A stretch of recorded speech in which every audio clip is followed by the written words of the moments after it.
Hi, today I'm at the Friendly Truck Driving School, and today we'll be doing the air brake practical part 1, the functional test. So the first thing is the vehicle is in a safe and level location, the ground is flat and secure, and the trailer wheels are chalked. The tracker brake is applied, and the trailer brake is applied. Transmission is in neutral.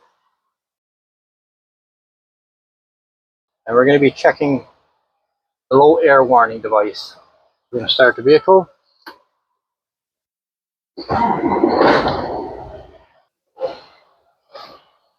Okay. The air gauges are within operating range of between 80 and 145. And there is no air warning. And we're going to be checking the low air warning device. So I'm going to fan the brakes down.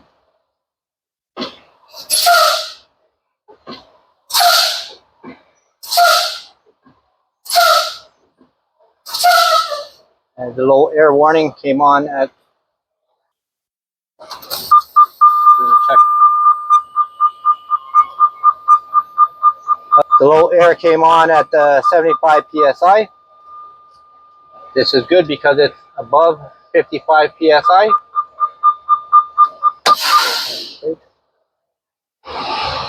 If the low air warning device failed to activate, or if it activated below 55 psi, this would be a defect. Okay, now we're going to test the air pressure buildup time. So, both of the brakes are applied. The stopwatch. Reset the stopwatch. Now I'm going to fan the brakes down below 80 psi. And when the air pressure gets to 85 psi, I'm going to start the timer. And when it gets to 100 psi, I'm going to stop the timer.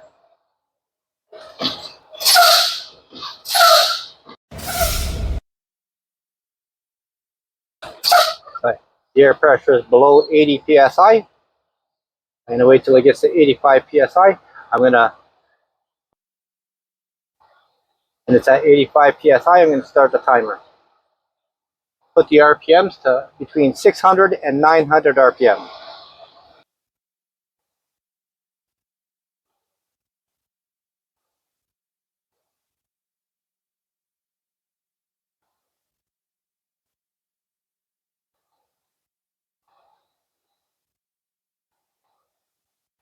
And the air gauges are at 100 psi now. Stop the timer.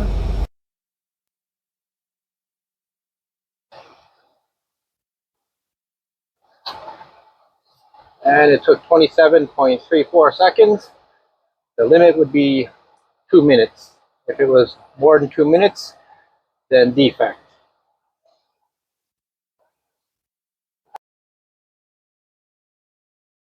Okay, we are going to be doing number 4 on the list, the air compressor governor settings.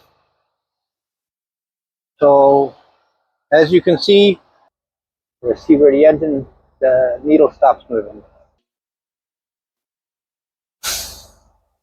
And there is a little air bleed off, and the needle has stopped moving, so you can see that the cutout is at 125 psi. This is good since it's between 100 and 145 psi, and the governor is cut out.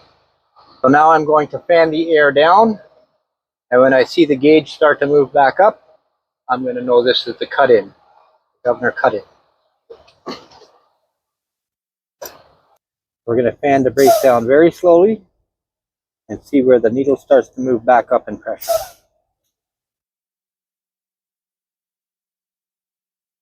You can see at 95 psi, the pressure started to build back up, so this is the governor cut-in.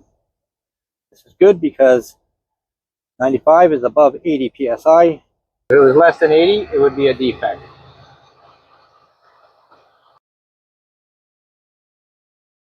Doing number 5, we're going to test the air loss rate. So I'm going to get stopwatch. And the air gauges are within operating range. They're between 80 and 145. I'm going to release the pressure. I'm going to wait till the air stops hissing and fills the tanks. Okay, the air pressure is at 100 psi. And I'm going to shut the vehicle off.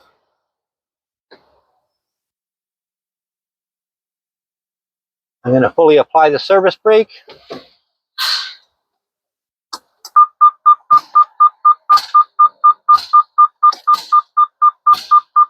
And the air pressure is just under 100 psi.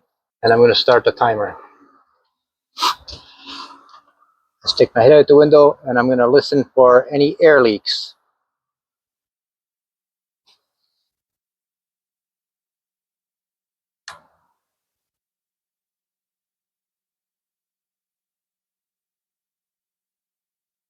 It is 20 seconds. I do not hear any air leaks. I do not see any drops on the air gauge.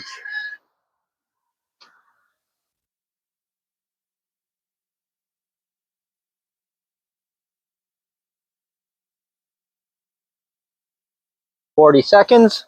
I do not hear any air leaks. And still no drop on the air gauge.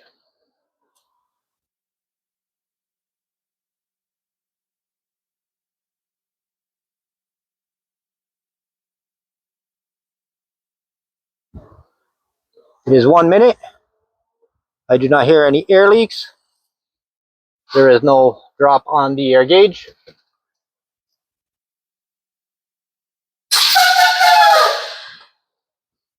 I'm going to reapply the brakes.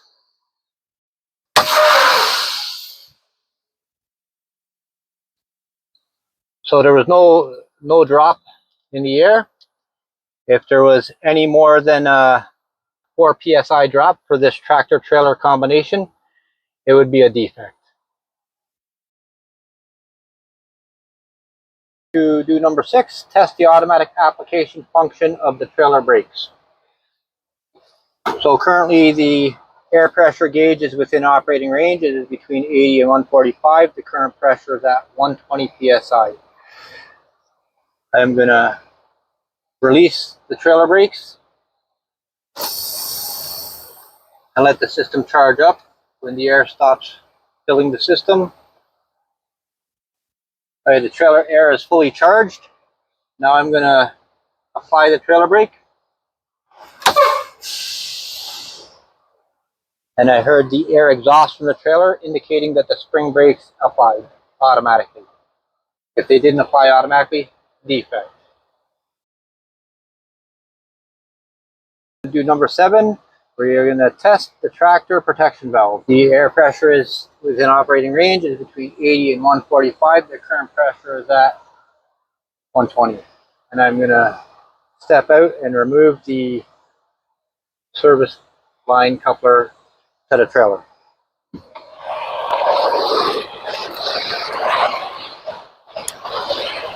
Okay. And I'm just going to put this down.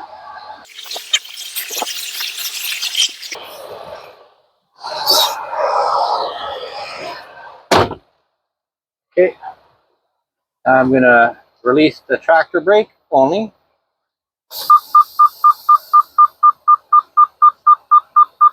And I'm going to let the system fill with air. The air pressure is still within operating range. The trailer brake is applied.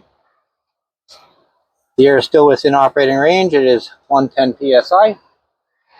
I'm going to fully apply the service brake. I'm going to listen out the window. I do not hear any air leak from the service line. I do not see any air drop on the gauges.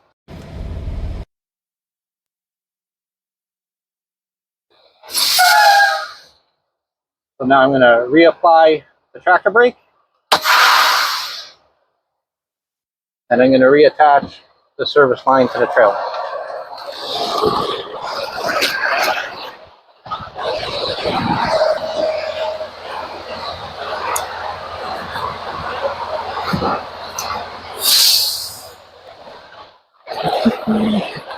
just checked the tractor protection valve. If air had have escaped from the service line from the tractor when I applied the service brake, any air would be a major defect.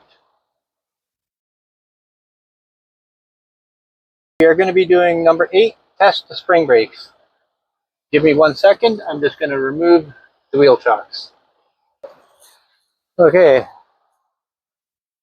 I'm going to remove the wheel chocks so that we can check the parking brake on the tractor and the trailer. Wheel chocks are removed. I am going to release the tractor brakes and leave the trailer brakes on. I'm going to put the tractor in drive. We're just going to give a light tug onto the trailer.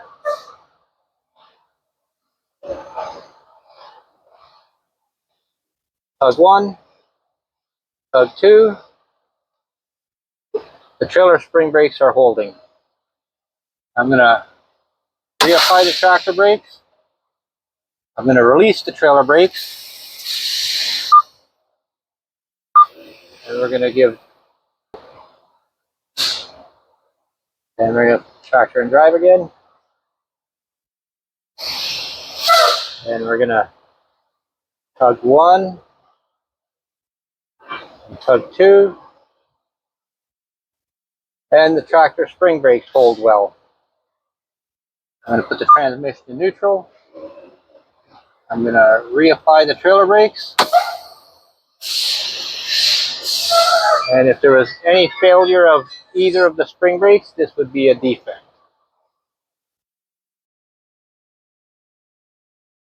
We are going to be doing number 9. We are going to drain the air tanks. So for this step, I am going to shut the vehicle off so that the compressor does not keep filling the air tanks. And we're going to drain the supplier, the wet tank first, and then the secondary air tank, and then the primary air tank. But first we're going to check to make sure the air tanks are safely secured. And I can see from here, the tanks are secured, they're not sagging down or anything. And I'm going to check from the other side. And I'm going to get right in here and I'm going to look. And the tanks are safely secured, they're not drooping or sagging or falling down. Now I'm going to go into the cab. And we're going to check our air pressure, and the primary tank, identifiable by the little P, is at 100 psi. And the secondary tank, identifiable by the little S, is at 100 psi. So now I'm going to drain the tanks. And we want to drain them in order: the wet tank, the secondary tank, and then the primary tank. So we're going to pull any cable and we're going to see which gauge drops on the air gauges.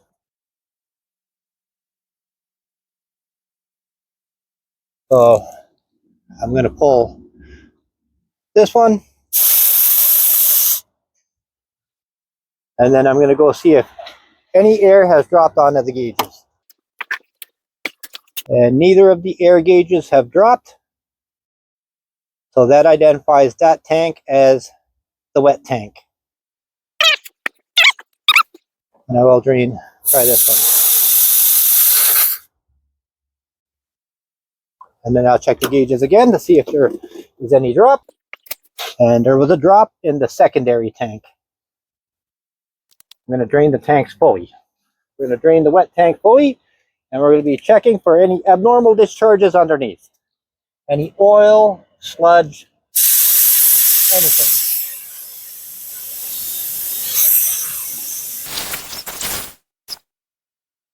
And that's done. We'll do the secondary tank now. Again, we're checking for any abnormal discharge, sludge, coolant, anything coming out that shouldn't be there.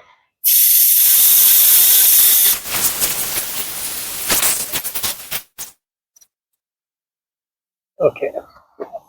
And since we identified the wet tank and the secondary tank, we know that the last tank is the primary.